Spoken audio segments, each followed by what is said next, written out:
اللہ اللہ اللہ اللہ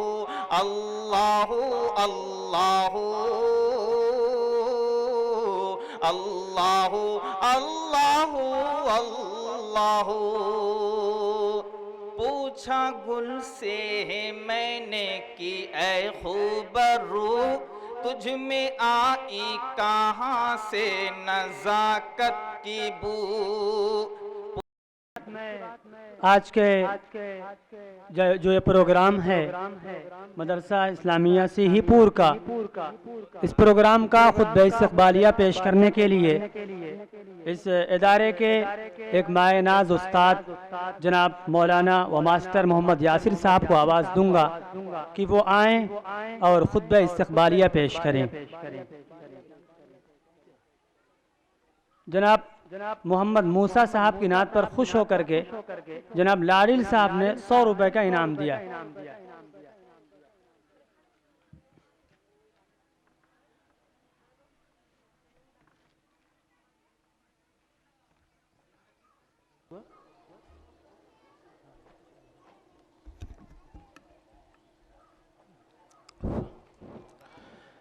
زندگی دی ہے تو جینے کا ہنر بھی دینا، پاؤں بخشے ہیں تو توفیق سفر بھی دینا. گفتگو تو نے سکھائی ہے کہ میں گونگا تھا، اب جو بولوں گا تو پھر باتوں میں اثر بھی دینا. خدا بندہ میں تیرے نام سے آغاز کرتا ہوں، تیرا بندہ ہوں، تیری رحمتوں پہ ناز کرتا ہوں. فقط تیری مدد اور استعانت کے بھروسے پر مجھے اڑنا نہیں آتا، مگر پرواز کرتا ہوں.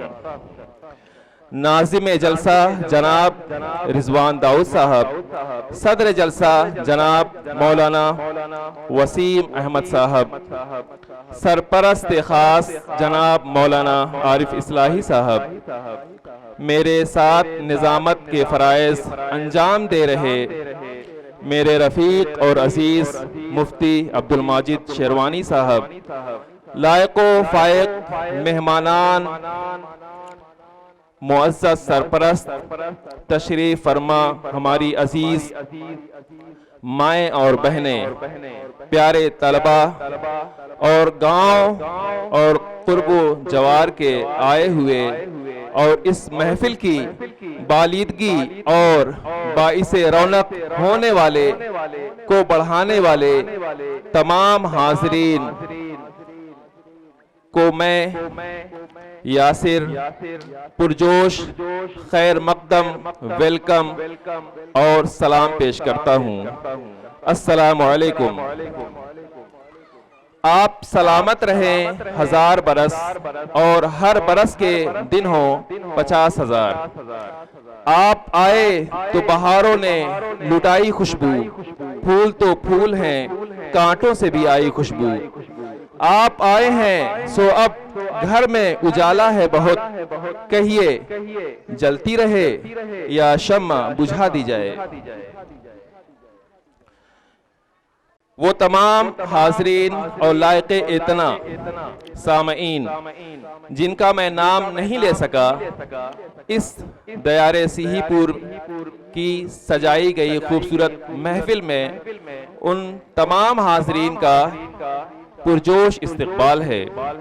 اب میں آپ حضرات کے سامنے کچھ اہم اور ضروری بات جو میرے ذہن میں آتی ہے میں اسے رکھنا چاہتا ہوں. لیکن اس بات کو شروع کرنے سے پہلے میں گوش گزار کرا دینا چاہتا ہوں کہ کچھ لوگوں کو میری باتوں سے قطعاً اتفاق نہیں ہوگا، سو ان سے میں پیشگی معذرت خواہ ہوں. مگر کچھ ایسے لوگ بھی ہوں گے جنہیں میری بات قابل تدبر و تفکر لگے گی. وہ سوچ رہے ہوں گے یا میری اس بات کے بعد سوچنے پر مجبور ہوں گے. انہیں میں خوشخبری سنا دینا چاہتا ہوں کہ آپ بہتر انسان ہو سکتے ہو اور کامیاب انسان بھی آپ کو اپنی راہ میں بس بڑھتے رہنا ہے اور کسی طرح کی رکاوٹ کو خاطر میں نہیں لانا ہے۔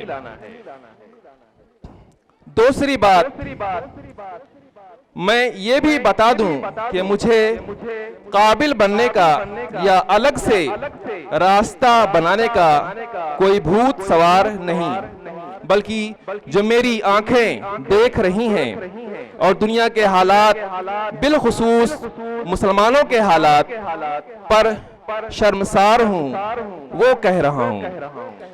علم انسانیت کی معراج ہے۔ علم کے بغیر انسان بے معنی ہے۔ حضرت انسان کو علم حاصل کرنا ہی ہے، ہر طرح کا علم۔ اس طرح وہ دیکھتا، لکھتا، پڑھتا، سمجھتا، سیکھتا اور آگے بڑھتا ہے۔ مگر ہوشیار کچھ علم، کچھ باتیں، کچھ کتابیں ہمیں سوچنے سے روکتی ہیں، اور پھر ہوشیار وہ آپ کو گدھا بنانے والی ہیں، ہمیں گھیر کر قید کرنے والی ہیں، ہمیں کمزور کرنے والی ہیں، اور پھر ہمیں ایک دم غلام انسان۔ اس لیے علم سیکھیں، کتابیں پڑھیں، اسکولوں مدرسوں میں پڑھنے جائیں اور اپنے بچوں کو بھیجیں، مگر آنکھیں کھلی رکھیں، انہیں دیکھنے دیں اور سوچنے دیں۔ کتابیں پڑھو سیکھنے کے لیے، ہوشیار رہنے کے لیے، نہ کہ احمق بننے کے لیے۔ اس لیے پھر کہتا ہوں، کتابیں پڑھو جذباتی ہو کر نہیں، جن میں صدیوں سے ہم انسان جی رہے ہیں، بلکہ ناقد بن کر، جو ہم نے بہت کم کیا ہے اور جو کرنا ہمارے لیے اشد ضروری ہے۔ پھر علم آپ کو فائدہ دے گا، بے پناہ، سوچ سے بھی زیادہ۔ یقین مانیں، کچھ علم اور کچھ کتابیں آپ کو ناکارہ بنا کے چھوڑیں گی، ایک دم غلام۔ پھر آپ صرف غلام انسان اور پھر ایک غلام قوم اور پھر ایک غلام ملک بن جائیں گے، کیونکہ آپ غلامی میں اس قدر پھنس جاؤ گے کہ آگے بڑھنے کے اور کچھ کرنے کے لیے آپ کے پاس وقت ہی نہیں بچے گا کہ آپ کچھ کر سکو یا سیکھ سکو، اور پھر غلامی آپ کا مقدر بن جائے گی، انسانوں کی غلامی، پھر ملکوں کی غلامی۔ ایک بات بتائیں، کوئی انسان آزاد یا کھلے ذہن کا یا قوم کھلے ذہن کی وہ راہ میں رک نہیں سکتا۔ ایک دوڑ ہے جس میں ہر کوئی کمپیٹیٹر اور حصہ دار ہے، وہ بڑھنے کی اور بھاگنے کی اور چھا جانے کی ہوڑ میں ہے۔ یہ اس کی فطرت اور سرشت میں ہے۔ جب وہ انسان یا قوم چھا جاتی ہے تو پھر وہ دکھاتی ہے کہ میں فاتح ہوں اور تم غلام، میں زبردست ہوں اور تم کمزور، میں دور اندیش اور عاقبت اندیش ہوں اور تم احمق اور سر نگوں۔ سو پھر وہ ظلم پر آمادہ ہوتی ہے اور پھر شروع ہوتا ہے سفاکیت اور خوریزی کا ننگا ناچ۔ پھر ہاہاکار مچتی ہے، آواز اٹھتی ہے اور پھر کوئی حل نہیں ملتا سوائے چیخو پکار، آہو بکا اور فریاد و التجا کے۔ سو ہم دوڑ میں رک نہیں سکتے، نہ پیچھے کی طرف بھاگ سکتے ہیں، صرف دوڑنا ہے اور بڑی ذہانت کے ساتھ، تاکہ جیت سکیں اور بچ سکیں غلام انسان اور پھر ایک مظلوم قوم بننے سے۔ پھر سوچتے ہیں ہم انسان کہاں ہیں؟ مجھے چھوڑ دے میرے حال پر، تیرا کیا بھروسہ ہے چارہ گر، یہ تیری نوازش مختصر میرا درد اور بڑھا نہ دے.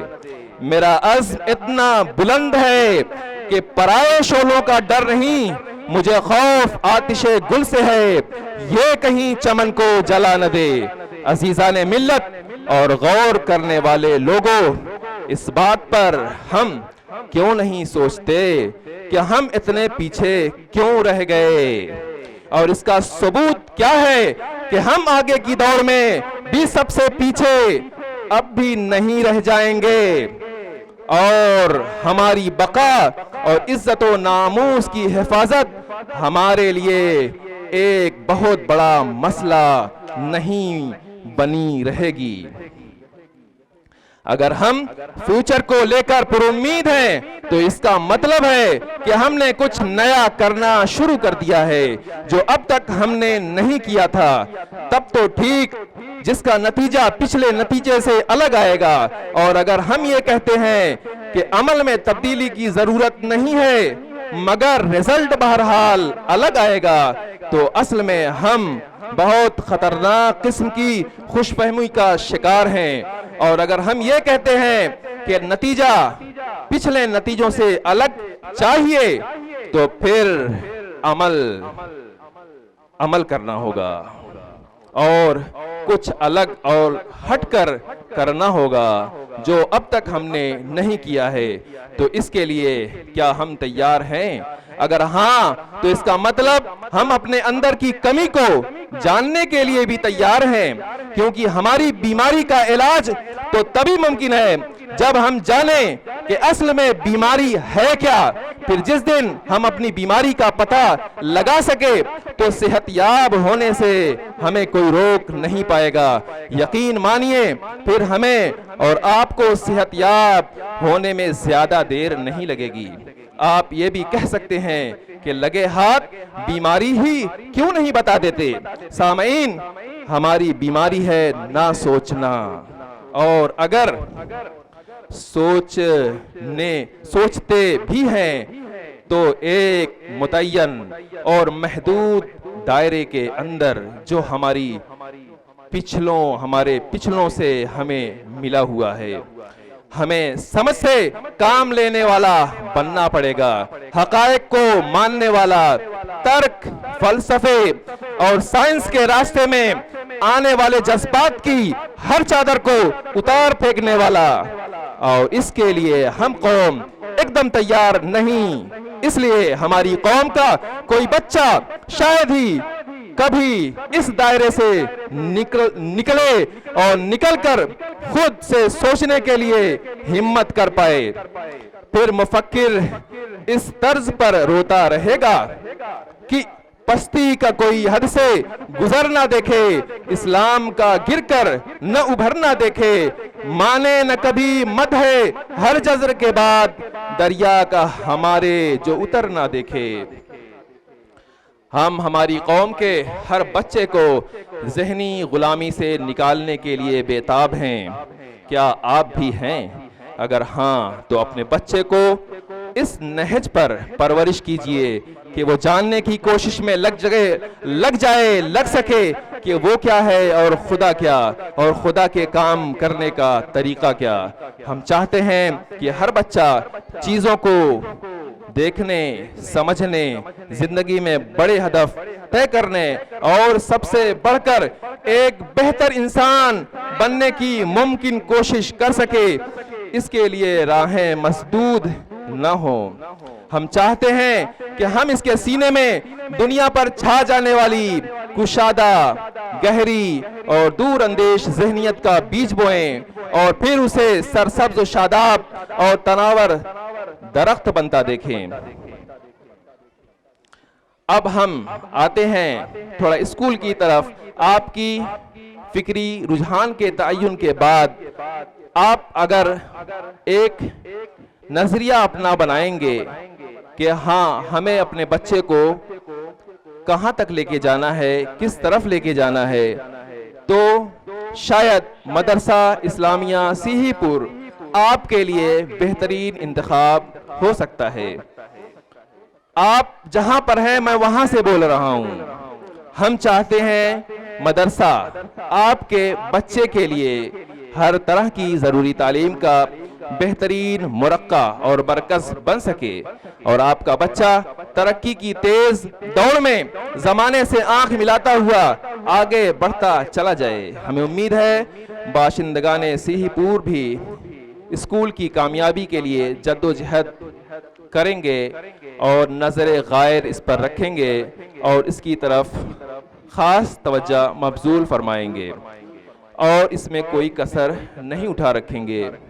لیکن جیسا کہ سامنے سب کچھ دکھ رہا ہے، میں بات سمیٹتے ہوئے ایک بار پھر آئے ہوئے تمام مہمانان، مرد و خواتین حضرات سبھی کا دل سے شکریہ ادا کرتا ہوں کہ آپ کی آمد کے ہی سبب یہ محفل ہوئی اور آئندہ بھی ہم آئے آپ سے ایسے ہی قبولیت دعوت اور اظہار محبت کی امید کرتے ہیں۔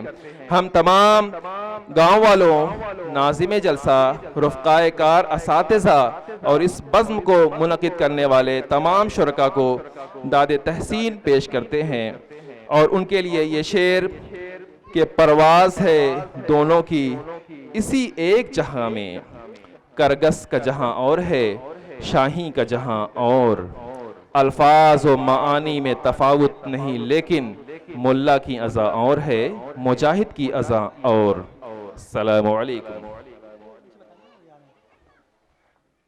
حضرات سامعین، یہ تھے جناب ماسٹر یاسر صاحب جو آپ کے سامنے خطبہ استقبالیہ پیش کر رہے تھے۔